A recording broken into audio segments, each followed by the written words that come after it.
Welcome to McPlum, simple solutions served daily. You start by confirming the essentials: scoop, expiry date, and a clean cup. Measure 1 scoop exactly. Precision matters for active ingredients and dosing. Pour the powder into 8 to 12 ounces of room temperature water or milk so the cultures stay viable.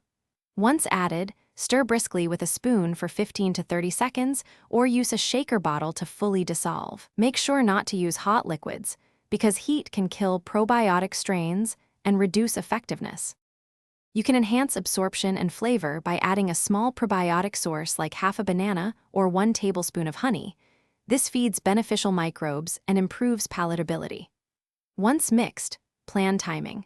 Take the drink about 20 to 30 minutes before a light meal or with food to reduce stomach upset and support survival through gastric acid. Make sure to avoid alcohol or highly acidic beverages when mixing, and consume the prepared drink immediately for maximum potency. You finish by rinsing your shaker or spoon promptly and returning unused powder to a cool, dry place. If you experience temporary bloating or gas, make sure to reduce to half a scoop for 3 to 5 days, then gradually increase as your microbiome adapts. If the powder clumps excessively, smells unusually strong, or tastes off, stop using it and replace the container.